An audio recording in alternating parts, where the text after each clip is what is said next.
These are three big mistakes that I see all the time in women over the age of 40 that they are making on a regular basis, and it's holding them back from achieving the results that they desire and deserve. Hey, everybody, I'm Brian, founder of FatLossAfter40.com. And these three things you can easily avoid, and I want to talk to you about them, and I want to give you an action plan. So number one is I found is that women know how to lose the weight. They just don't know how to keep the weight off. So what I want you to do is to focus on how many times, and maybe this has happened to you, I know it's happened to me, maybe you know someone, they lose the weight and they gain the weight back. They lose it again, they gain that weight back and more. Now we call that yo-yo dieting. We call that the roller coaster of hell, where you lose some weight, you feel good, then the weight comes back, you feel bad, and that vicious cycle is so crushing and it is very frustrating, and that is the problem. And what happens over time is that actually causes more harm than good. Because what that does is that trains your body to slow down. It trains your metabolism to slow down. So what you want to do is to be able to learn to lose the weight and keep the weight off. So how do we do that? Well, it comes down to one thing, one big domino. Again, if you're over the age of 40, that big domino is your metabolism, and here's why. After the age of 40, your metabolism starts to slow down based on age, genetics, yo-yo dieting, failed diet attempts in the past. All that stuff slows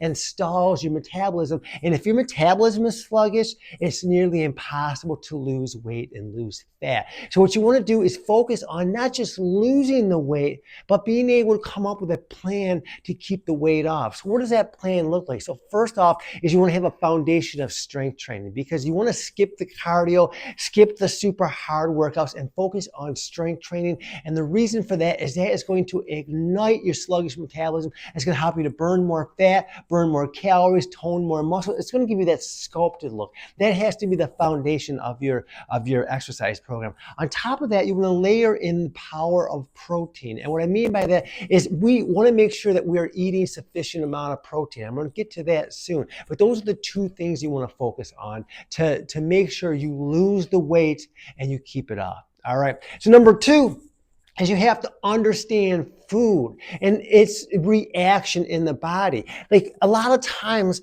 we tend to gravitate towards these doomed to fail starvation diets. We think, well, if I eat a little bit less, I'll lose a little bit more. And that worked in our 20s and our 30s. Without a doubt, you could skip a few meals and the weight just melted off. But that doesn't happen anymore. And here's why, is when you do that, it puts a lot of stress on the body. It raises the cortisol levels. It throws your whole hormonal profile out of whack, making it nearly impossible to lose weight. When your cortisol levels are high, it actually trains the body to hold on and store body fat. Again, that's not going to get us to our goal. So what is the answer? The answer is making sure that first off, you're never eating less than 1,200 calories. And we want to make sure that you have a better understanding of foods, that all foods are inclusive, meaning that carbohydrates should be part of your programs. That should be part of your programs. But we do want you to prioritize protein. As I mentioned a few moments ago, once you get at least 100 grams of protein, nothing will boost your metabolism like protein. So again, you want to be inclusive and you want to have the carbohydrates, fats. Make sure you prioritize protein. Have a healthy relationship with food. No food is off limits. There's no exclusion in a healthy diet. Everything is part of the program. And number three, and this is the last lesson, the last big mistake that I see that women don't have, is they don't have any feedback or accountability. So what does that look like?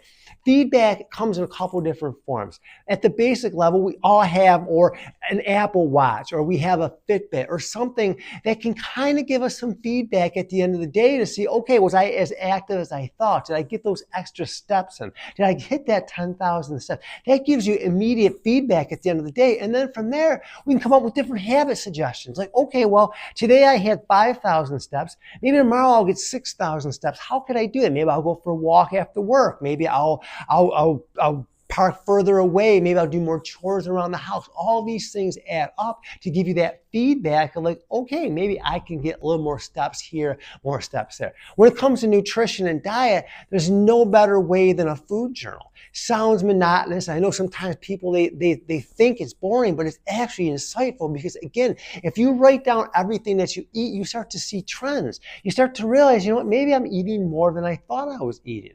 Beyond that, when you're writing down the food, then you start to see trends of like, I say I'm eating at 2 in the afternoon. Am I really hungry or am I just stressed? Do I really need to eat at 7 p.m. or am I just bored? You start to realize that we eat not because we're hungry, we eat just because of emotional reasons. I'm happy I eat, I'm sad that I eat, I'm bored, I'm stressed. You start to identify that, and again, you can come up with healthy feedback loops to say, okay, next time I feel bored, instead of eating, I will do something else. I'll take a bath or I'll take a shower, something to kind of pattern interrupt. All those things all add up. And weight loss and fat loss, as I mentioned, is all about igniting your sluggish metabolism. And if you do those three things, you'll get the results that you desire. You're going to get the body that you